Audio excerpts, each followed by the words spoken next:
My childhood home wasn't empty. Mini audiobook. I never planned to return. That house was supposed to stay buried, locked away behind the years I spent trying to convince myself none of it had ever been real. But when my mother died, and a padded envelope arrived with a single key and no note, something old and cold inside me stirred. There was no funeral, no goodbye, just a key and silence. And suddenly I found myself driving through pine-lined back roads I hadn't seen in over a decade, each turn whispering memories I'd tried to forget. I told myself I was only going back to pack things up, to sell the place, to move on finally. But I knew I was lying. The house looked exactly the same, and that was the first thing that felt wrong. The roof, the porch, the peeling paint on the window frames. It was like time had deliberately skipped over it. Even the crooked mailbox was still there, rusted and leaning. I stepped out of the car, and the wind hit me like it remembered who I was. The porch creaked under my weight just like it used to, but now it sounded more like a warning. I unlocked the door, and as it opened, the smell wrapped around me like an old damp blanket. Mildew, dust, and something sweet and rotten beneath it.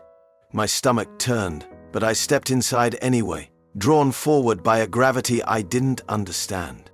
The living room was frozen in time. The same green armchair, the same yellowed curtains, the same crooked painting above the fireplace that had always made me uncomfortable as a kid. I ran my fingers along the edge of the coffee table, still scarred from the time I knocked over a lamp when I was 7. Everything was coated in a film of dust, like the house had been holding its breath since the day I left. I didn't even realize I was holding my own breath until I heard it. A faint creak from upstairs. My heart stopped. It was probably just the house settling, I told myself. Old wood, shifting with the season.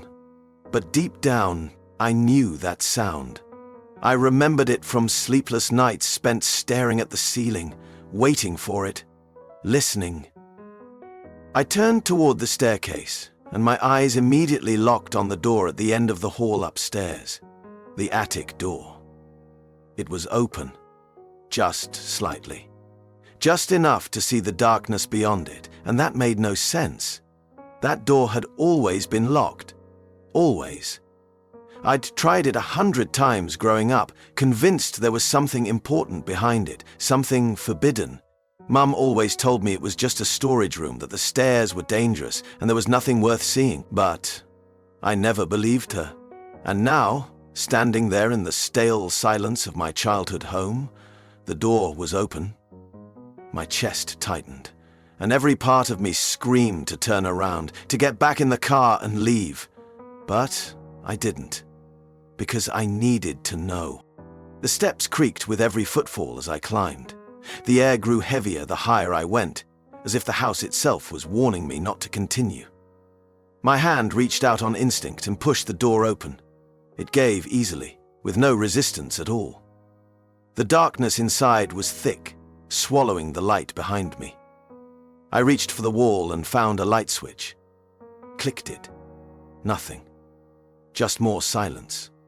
I stepped inside, the wooden floor groaning beneath me. The room smelled like mold and something else. Something metallic like rusted iron or blood. Then I heard it. A soft thud somewhere deeper in the darkness, and after that, a whisper. Not loud, not aggressive, just a breath in the air, close enough that I felt it pass my cheek. "You're late." I didn't move. I don't know how long I stood there, surrounded by darkness, listening to the silence stretch back over that whispered phrase. "You're late." It hadn't sounded like my mother's voice. It hadn't sounded like mine either. It was genderless, ageless, like it came from the house itself. My fingers trembled as I reached into my pocket and pulled out my phone, flicking on the flashlight. The weak beam barely pierced the air, but it was enough to show me I was standing in the center of a long, narrow attic. Dust particles swirled like falling ash. The walls were unfinished, cobwebs hung like torn lace. And at the far end, something was covered by a white sheet. I walked slowly, my footsteps muffled by layers of dust and age. With every step, I expected to hear it again, that voice, that breath, but the room was silent now. The closer I got to the sheet, the colder the air became.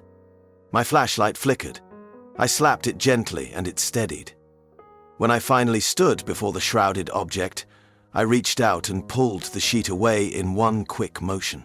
Beneath it was a tall wooden wardrobe, the kind you see in antique stores, heavy, carved, too ornate for a room like this. Its doors were shut but not locked, and as I stood there staring at it, the air shifted again. I could feel something behind the door. I know how that sounds. I know how irrational it is, but I swear I could feel it. Something warm, something alive. Not a presence that wanted to harm me, not yet, just one that was aware of me. I backed away slowly, pulse hammering in my ears. I didn't open the wardrobe, not then. Something in me knew that if I did, things would change. I wasn't ready for that yet. I turned and left the attic, closing the door behind me as gently as I could. It clicked into place with a soft finality that made the hairs on my neck rise. When I reached the bottom of the stairs, I sat down hard on the dusty hallway floor and tried to catch my breath. I should have left right then.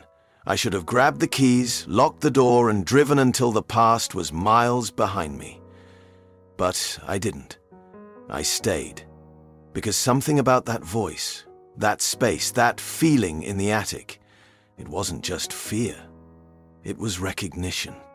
Like something I'd forgotten was finally starting to remember me back. I got up, walked into the kitchen, and flicked on the overhead light. It buzzed to life with a sickly flicker. The room looked exactly the same. Same pale cabinets, same peeling linoleum, same old phone mounted to the wall, and taped next to it, just like always, was the emergency number list my mother used to make me memorize. Except now, one of the names was crossed out.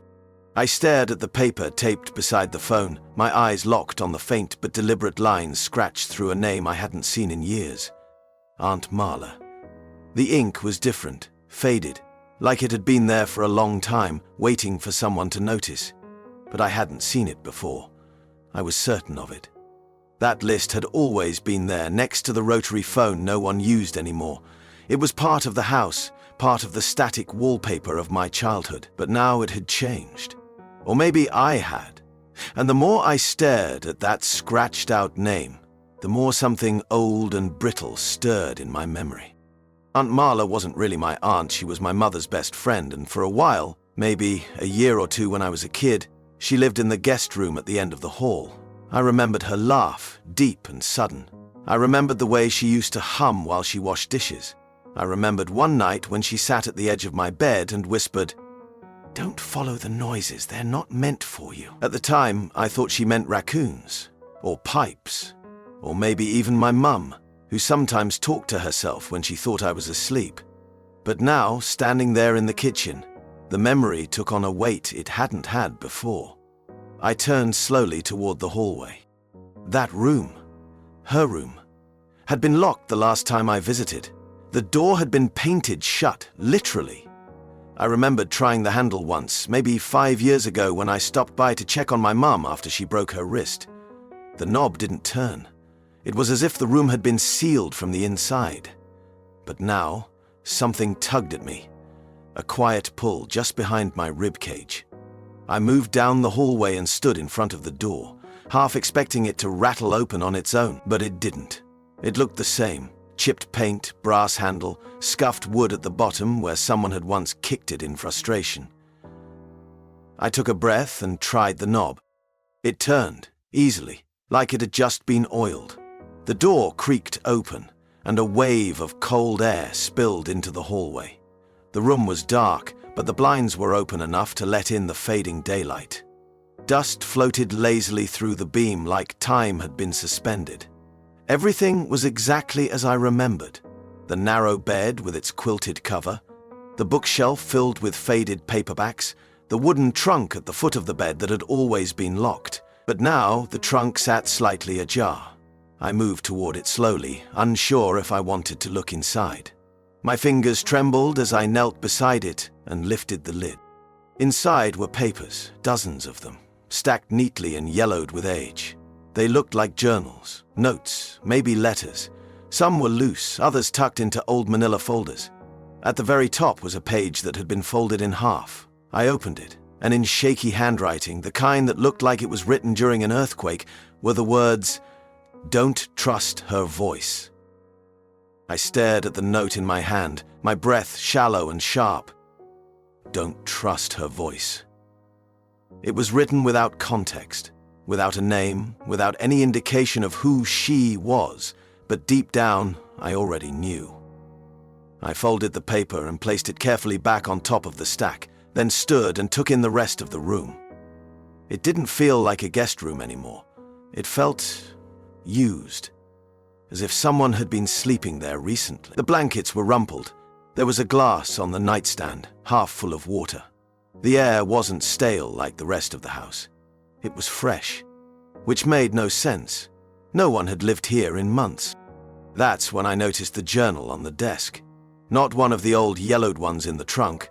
This one was newer, black leather cover, no dust. I walked over and opened it to the first page. The handwriting was tight, small and frantic. I recognized it instantly. Aunt Marla's. I flipped through the pages. It wasn't a journal in the normal sense. It was a record. Observations, dates, times, names, symbols. Some pages were scratched out so violently that the paper had torn. One passage, dated just 3 weeks before Mum died, made me go cold. She's still talking to it, still feeding it, still pretending it's her daughter. But it's not her daughter anymore. I blinked, reread the lines again. Feeding it? Pretending it's her daughter? What the hell had been going on in this house after I left? My hands were shaking as I turned the page. More notes. References to the door upstairs. Mentions of the breath between walls. And again, some variation of, she listens to the voice, but it's not hers. That phrase repeated so many times I lost count. I snapped the journal shut and backed away from the desk. My mind raced. Was this some kind of mental break? Had Aunt Marla gone off the deep end? Or worse, had my mum? But no, that couldn't be. I remembered her as sharp. Cold sometimes, yes, but not unhinged. Not like this. But the more I tried to justify what I was seeing, the more it felt like the house itself was laughing at me. Like it had been waiting for me to stop pretending I didn't already know something was wrong, because I did know. I had always known. That night, I didn't sleep in the house. I drove to the edge of town and checked into a motel, the kind with paper-thin walls and flickering neon signs.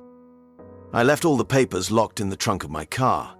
I laid on the bed, staring at the ceiling, listening to the hum of an old air conditioner and the distant bark of dogs.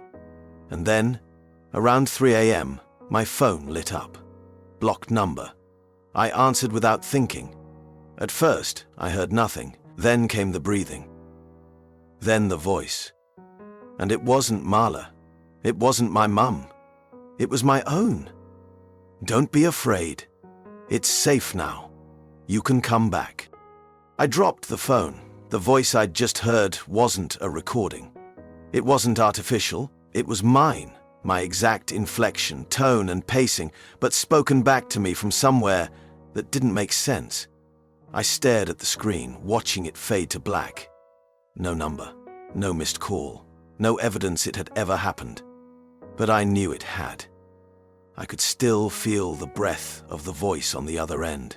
Too close, too familiar. And worst of all, it hadn't sounded threatening. It had sounded like comfort, like invitation. By morning, I was already halfway back to the house. I didn't know what I was hoping to find. Maybe I just needed proof that I hadn't imagined everything. Maybe I wanted to face whatever it was and end the guessing. I pulled into the driveway, heart pounding as I stepped out of the car. The house loomed in front of me like it had grown taller overnight. I went straight to the attic, skipping the hesitation I'd clung to before. The wardrobe was still there, tall and silent against the back wall. I grabbed the handles and pulled the doors open. Behind them was nothing, just bare wood and a patch of slightly different color in the floorboards. That's when I saw it. A seam. A perfect square cut into the floor. A hidden hatch. I dropped to my knees and ran my fingers along the edge of the cutout. There was a small handle, flush with the wood. I hesitated only a moment, then pulled. The panel creaked upward, revealing a narrow set of stairs descending into darkness. No smell came up, no sound, just warm, still air that felt heavy in my throat. I aimed my flashlight into the void and stepped down. Each footfall echoed too long, like the stairwell was deeper than it should have been. By the time I reached the bottom, I was standing in a space that defied logic. It was too wide to exist beneath the house, too symmetrical to be accidental. The walls were concrete, smooth and unbroken. There were no pipes, no wires, nothing but stillness and quiet. At the far end of the room stood a tall mirror. That was all. No furniture, no dust. Just a freestanding mirror in the center of a wall that didn't belong. I walked toward it slowly.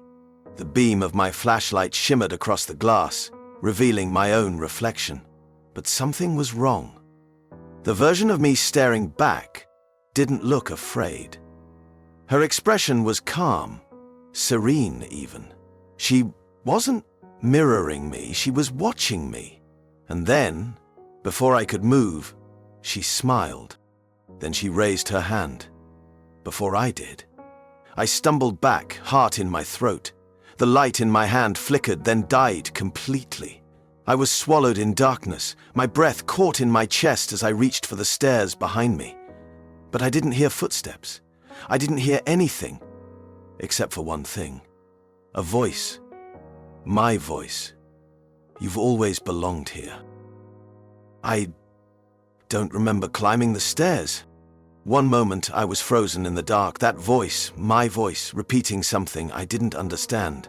The next, I was outside, standing on the porch in the fading daylight, holding my flashlight like a weapon and shivering so hard I couldn't feel my hands. My car keys were in my pocket. The front door stood open behind me. I don't remember unlocking it.